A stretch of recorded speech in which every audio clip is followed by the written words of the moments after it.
Dave Talks Comics, episode 41.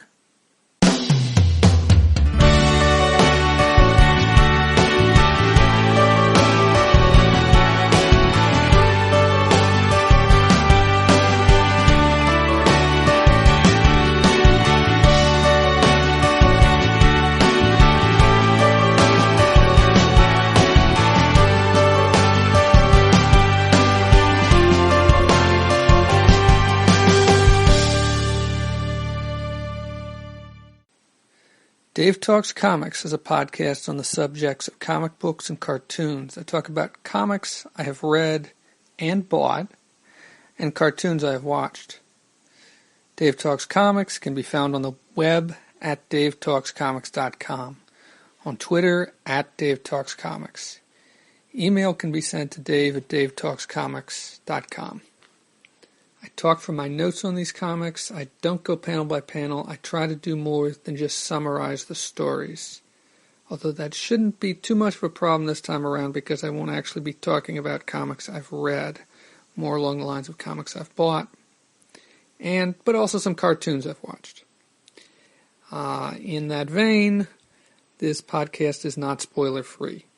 I try not to spoil everything, but in the process of talking about these comics and cartoons, especially the cartoons this time around, I may spoil them. I will probably spoil them in some way. On this episode, I will be talking about Justice League Unlimited from Season 1, Episodes 8, 9, 10, and 11. And I will be talking about some comics collections, those kinds of things that I bought recently.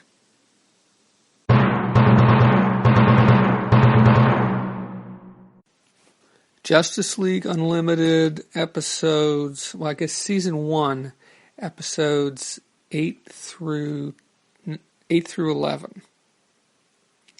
The first of these episodes is called The Return, and it refers to the fact that this is the episode where Amazo returns. Amazo is the android robot, although he looks less human when I think android, I think a robot that looks human. And Amazo definitely looks less human here than he does in the comic books. I kind of wish they had given him an appearance that was more like he looks like in the comic books. It's not bad the way he appears here. It's just, I don't know, continuity's sake or something. I'm not sure. Anyway, he first appeared in the Justice League story from Season 2 of Justice League called Tabula Rasa, which I may have talked about on a previous episode of Dave Talks Comics. I'll have to follow up on that. And in that episode, Luthor used the android, Amazo, to fight the Justice League. And Amazo's ability at that time was to mimic the abilities of others. Although you don't get any of that in this episode, I don't think. No, you don't get any of that in this episode. Or maybe you do. Actually, maybe you do. Anyway, Amazo returns at the end of Tabula Rasa. He went out into space, and in this episode he comes back and he's coming after Luthor, and basically the whole episode comes down to the League trying to protect Luthor. It isn't, other than the fact that they, are the good guys. I'm not sure why they're protecting Luthor and why they go to such extreme measures. Well, there is something in there. I mean, apparently Amazo has the story opens with him having John Stewart, the Green Lantern, getting a distress call from Oa, from the Guardians, and apparently Amazo is hit there, and now he's on his way to Earth, and so I guess they don't know what he's after, and he's very powerful, and anyway. And the other thing is, I really didn't remember this one. I thought I remembered an episode with Amazo where Amazo comes back called The Return, but when I watched it, it was like nothing. Nothing came back to me. I enjoyed it, but I was just kind of perplexed that I didn't remember it at all. And I'm pretty sure that I saw every episode of Justice League Unlimited when they first aired it. Maybe not on the very first airing, but in a rerun or something. Or on DVD. I rented it from Netflix or years ago. Anyway, and I really like the simplicity of the ending. There's something about the ending you think it's going to be, and it's not. I mean, there is a fight, but it's not the fight that really impressed me. Although there's some kind of neat things in the fight. Okay, so the next episode is Ultimatum. And this episode was kind of cool because it has some callbacks to the Super Friends cartoon from the 1970s.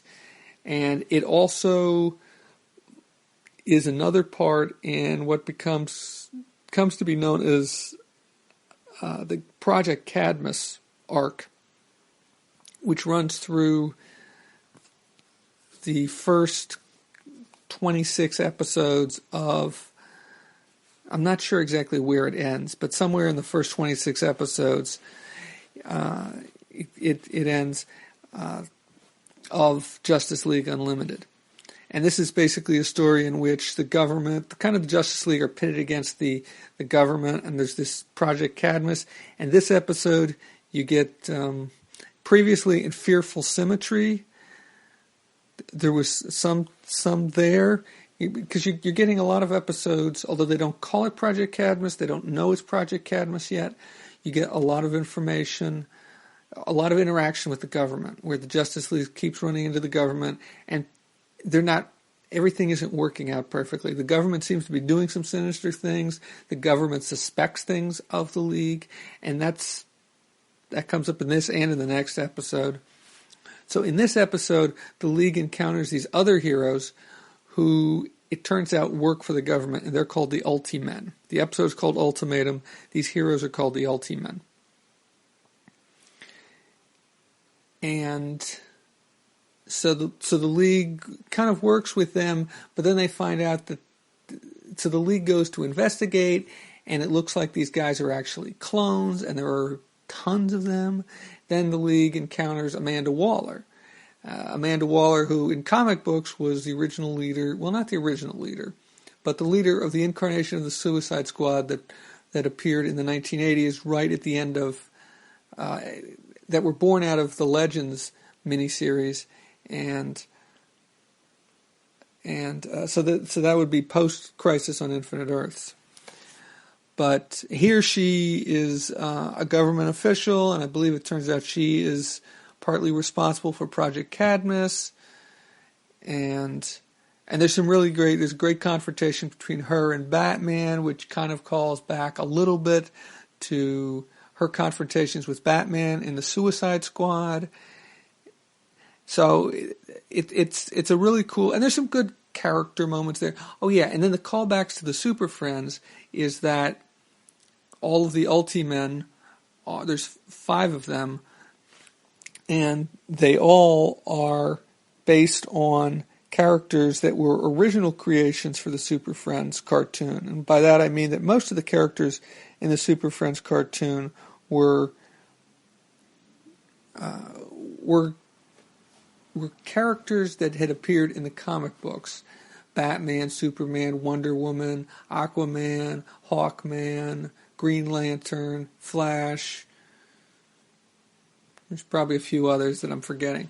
But in this story, you get these but then there were some others who were created specifically for the cartoon, some of whom kind of mimicked characters that were in the comic book, but for whatever reason they didn't use them. And so the Ultimen in this episode are actually kind of callbacks to those characters.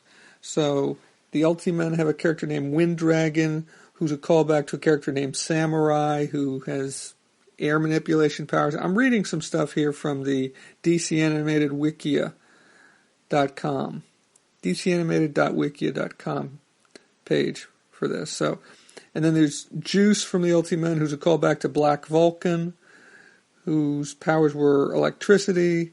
And then you have Long Shadow from the Ultimen, who's a callback to Apache Chief, who had the ability to make himself huge.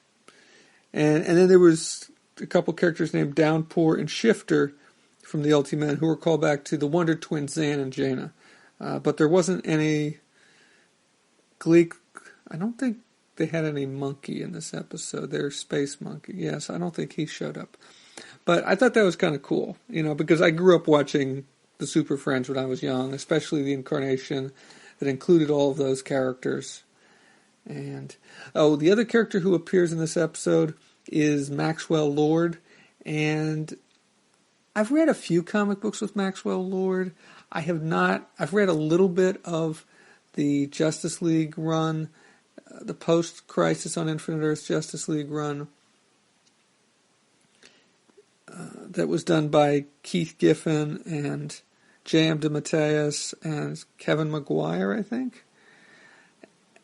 But I haven't read a lot of it, and so I'm familiar with the name. I know a little bit about Maxwell Lord, but it didn't mean that much to me when he showed up. So let's see. Okay, so episode 10 was Darkheart. Now this is one which I remembered not liking when I first saw it, and just not being very impressed by it. And I guess disappointed in part because it was written by Warren Ellis. And I've liked some of Warren Ellis' stuff.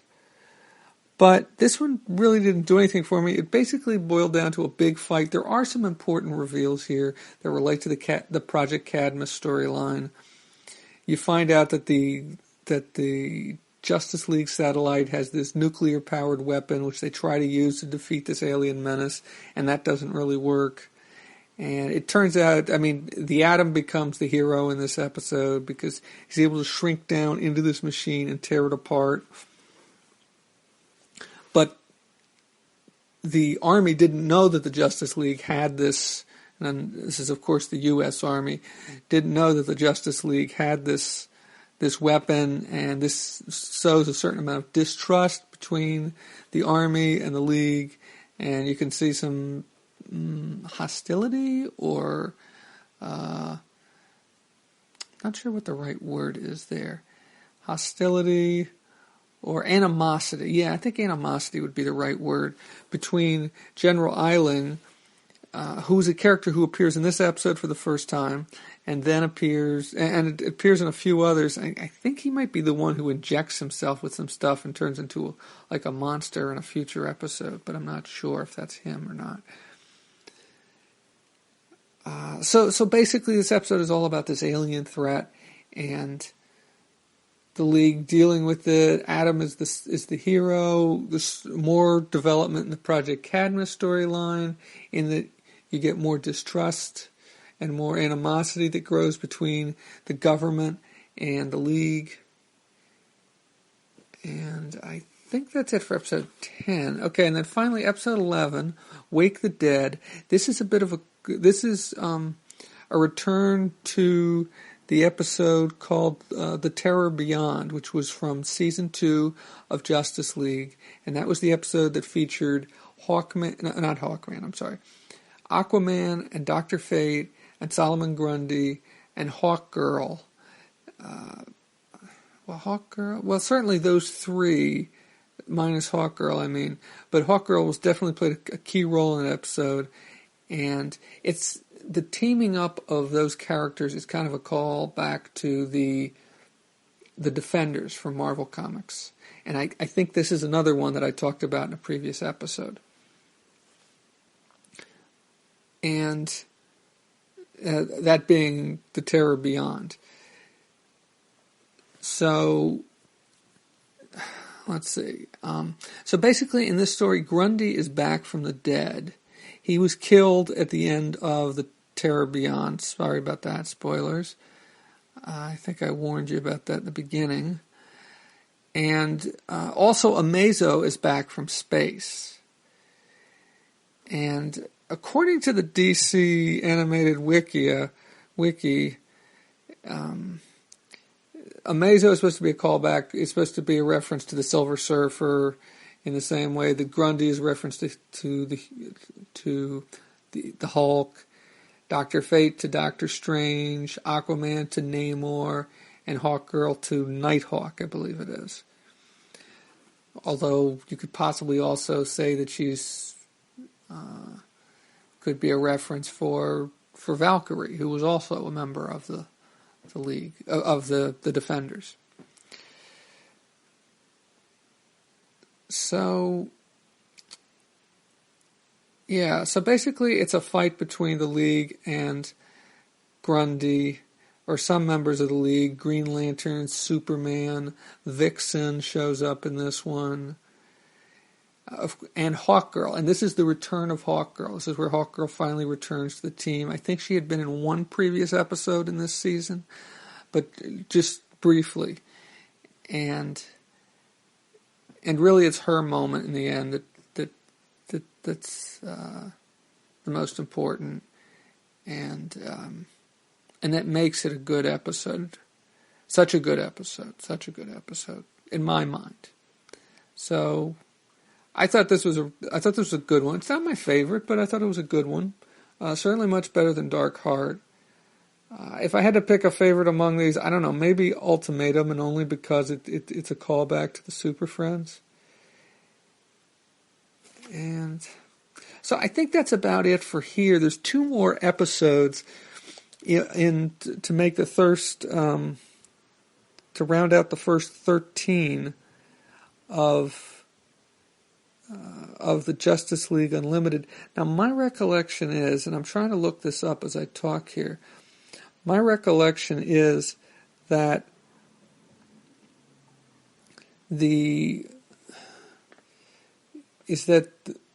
there was 3 seasons of Justice League Unlimited, not 2 as they show in the DVDs or on Netflix.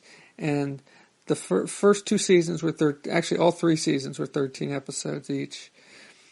And then so while there is a storyline that runs through the first 2 seasons, that being the Project Cadmus story, I'm pretty sure there was a substantial break between the end of the next story, which is a 2-parter called The Once and Future Thing, and the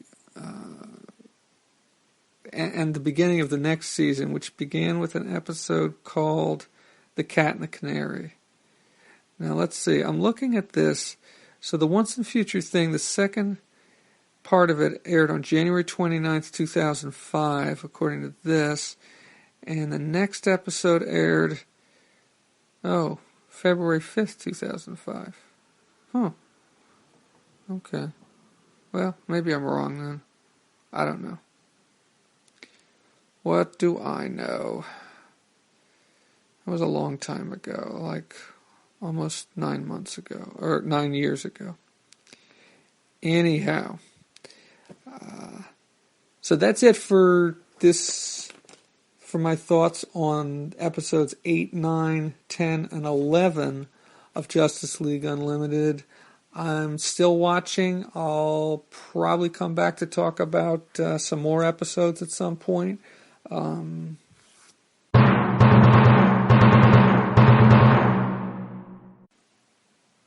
What I bought. I've got plenty of stuff to read, but for whatever reason I got on a little buying spree. I didn't buy a ton of things, but I bought a few things recently. Mostly, actually, as I look around at these things, I think they were all influenced by things I heard on podcasts. First off, on a recent episode of Comic Book Noise, Derek Coward mentioned Welcome Back, Kotter, both the TV show and I guess the comic book, and that just got me, it spurred something in me, and so I went looking for it to see how much they were, and it looked like on Comic Collector Live, which is the site that I've bought a number of comic books from, they were going for about, there was only 10 issues of it, I believe, and I think it, I'm not sure if it was a victim of the DC implosion or not, but I think it was. And after that, so there was just 10 issues of it. What was I going to say? I used to watch this show when I was younger. I had a Welcome Back, Kotter lunchbox. So I went looking for these on on Comic Collector Live. And they ran about anywhere from $5 to $10 an issue. And so then I thought I'd check out eBay. And on eBay, I found a couple auctions that looked worth it if you were interested in buying Welcome Back Kotter comic books. I found one auction that included the first 2 issues, plus there was a Mad Magazine issue, and all 3 of them, I think I got them for like $8 or something like that, including shipping. So that seemed pretty good, and I think the cover of this Mad Magazine issue, is that John Romita who drew it? I'm not sure. It says JR, but I'm just not sure who that JR is. The only problem with the Mad Magazine issue is that, well, it's kind of beat up, and I knew that, but there's also a piece of a page missing, which was not mentioned in the listing. I knew that it was going to be beat up. The Welcome Back Kotter story is about 8 pages in there. So there's those, and then I also won an auction. I think I paid a total of about $4 or $5, including shipping, for, there was one of those giant-sized DC limited collector's edition issues, which collected a few issues of the comic book series, and came with a 45 record, which had the theme music on one side, and another song by the same artist, John Sebastian, on the other side, called Warm Baby. Well, I haven't listened to either one of these. I don't have a turntable, so but the person who sold it to me, it arrived very nicely. He packaged it so that the record did not break, because I've had problems with that in the past when once or twice in the past I bought records and had them arrive broken.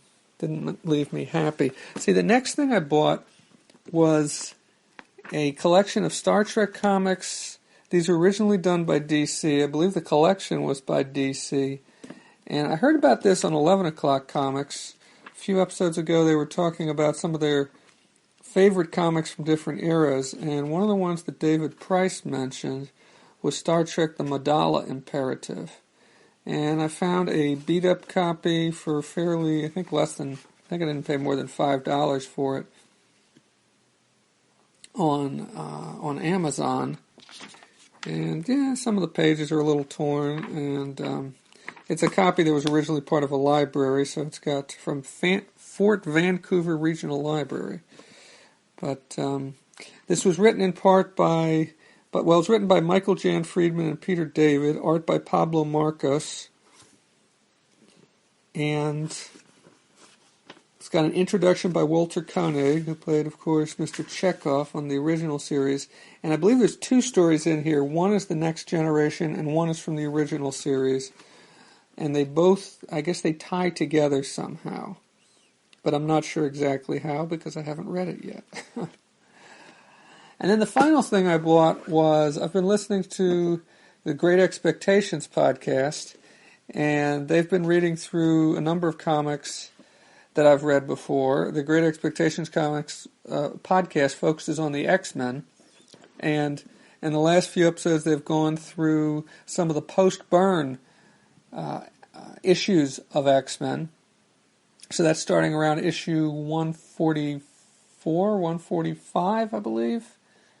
I think 143 was the last one that John Byrne drew. And then Dave Cockrum took over at that point. Chris Claremont continued to write the book. So I've wanted to reread these for a while. I don't have the issues that I used to own when I was a kid. I had a subscription to X-Men, which started somewhere around issue 152, 153, something like that, maybe 151. So I bought the most economical option, to me at least, which is the Essential X-Men Volume 3, which collects Uncanny X-Men 145 to 161, plus X-Men Annuals 5 and 6, plus Avengers Annual 10. So I'm a little behind the guys on the Great Expectations podcast, but I've started to read this, And I think there's some fun stories. It's not Burns' artwork. Michael Golden did draw the Avengers Annual.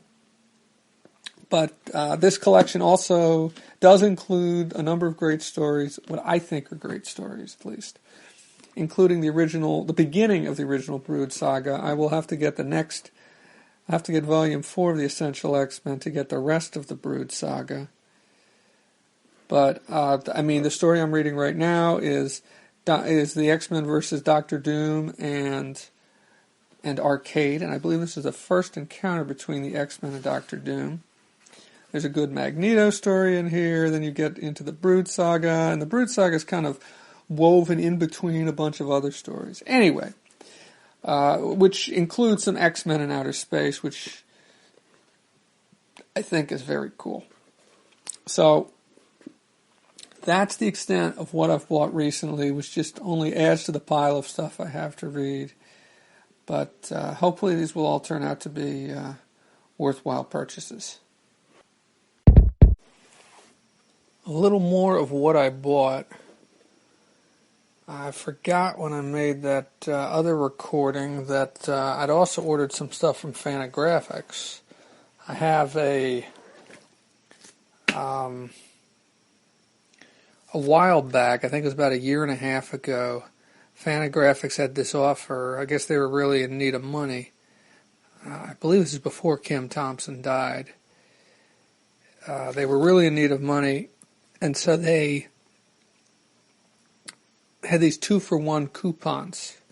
And I think you had to spend at least, for $50, you got $100 worth of merchandise, or if you were a member of their 2020 club, where it costs $20 to join, and then you get 20% off of everything, plus you get free shipping.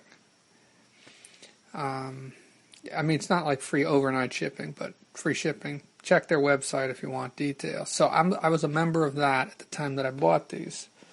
So I paid $40 for $80 for an $80 coupon, basically. And I hadn't used them for a while. I bought 3 of those, so I spent $120, and it's worth $240, which seems like an excellent deal to me, and so far I'm very happy with it.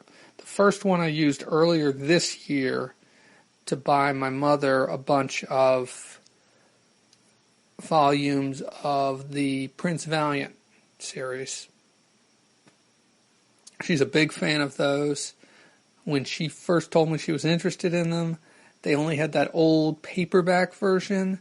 Now that they started printing the hardback editions, I've gotten her like the first 10 of those or something like that at this point. I think that's about as much as they've printed so far. I think there's going to be like at least 25 volumes or something like that, because I think there was like 50 volumes of the paperback, and the paperback I think just collected 1 year at a time, and I believe these collect 2 years at a time. So, let's see. Anyway, so what I bought recently, I decided to use another one. I saw this on their website. They have, they've been reprinting these EC volumes, which are focused on artists instead of printing, because there's Gemstone was originally doing it, and I believe now Dark Horse is taking over the reprints of, like the chronological reprints of the old EC comics. So, for instance, I have Frontline I do have Volume 1 of Frontline Combat and Volumes 1 and 2 of Two-Fisted Tales. And I believe that Volume 3 of Two-Fisted Tales, and each of those collects 6 issues. And they're big, oversized, beautifully color-printed collections. And if Dark Horse does it anything like Gemstone did, and they'll probably have nice little side pieces accompanying each issue, talking about one of the stories or an artist from one of the stories. So I hadn't bought any of these volumes so far that Fantagraphics had done. And these are done in black and white. And I don't know, they're like $25, $30 a piece normally. But they finally put 4 of them into a slipcase. And it's let's see, Corpse on the Imjin, which I believe is Harvey Kurtzman, and Taint the Meat, it's the Humanity, which I believe is Jack Davis. Came the Dawn, I'm not sure who that one is. I should probably know. John Severin? I'm not sure. And then 50 Girls 50, which is, Came the Dawn is Wally Wood. And 50 Girls 50 is Al Williamson. It's right here on the spine. So you get all 4 of those in a slipcase, and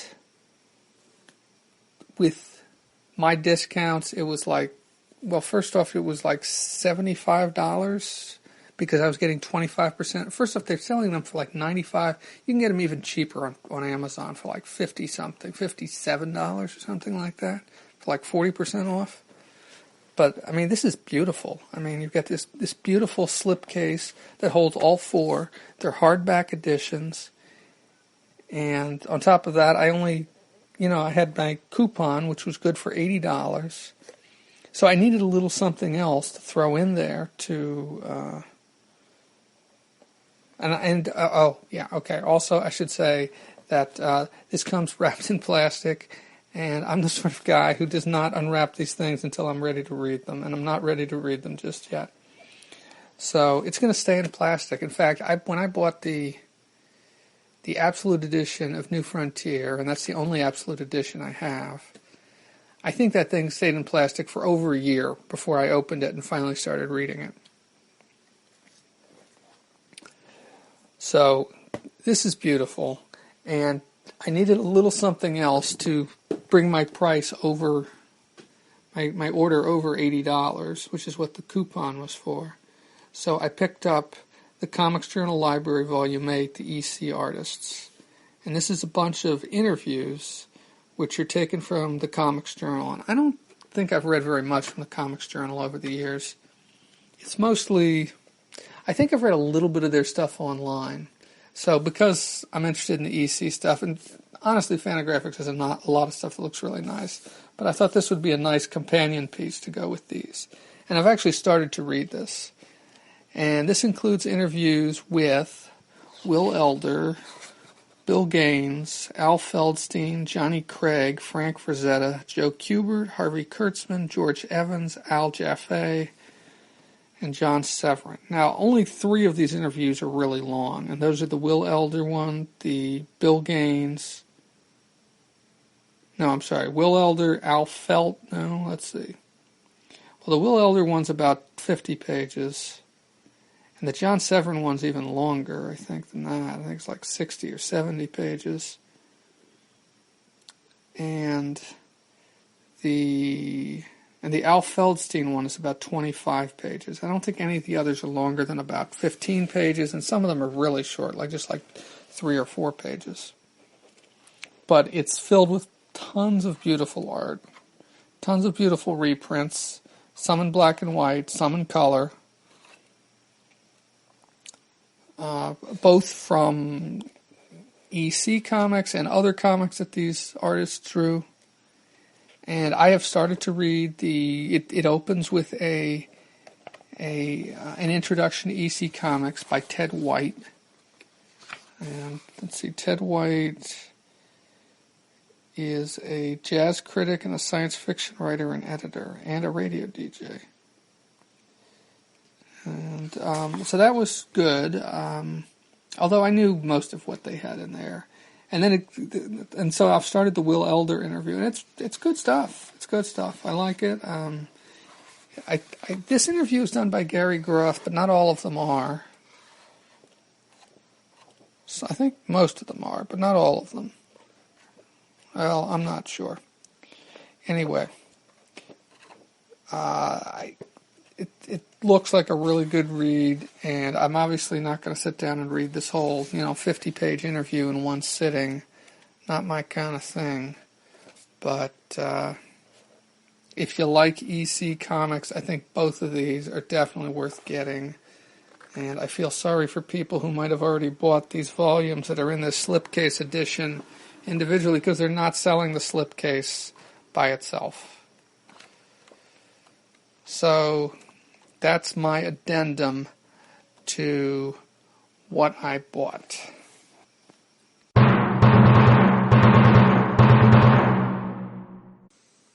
There are two websites that I use very frequently when I'm looking for information on comic books. They are comicbookdb.com and the Grand Comics Database, which can be found at comics.org.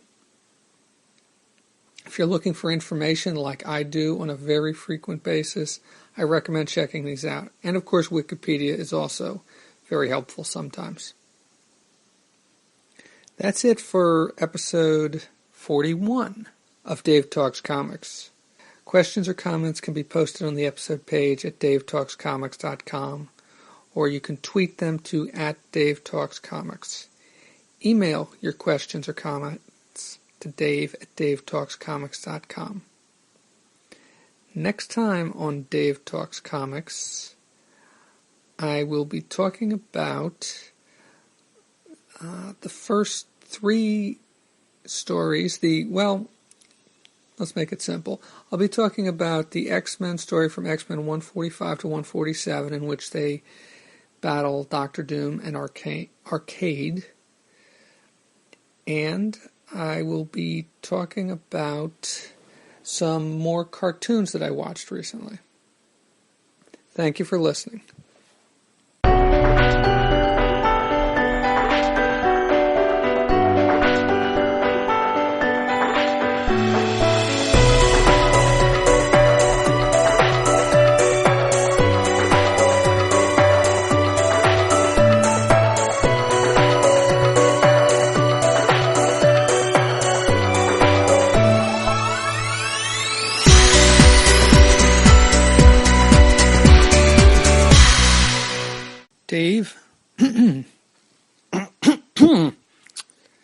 Dave Talks Comics, episode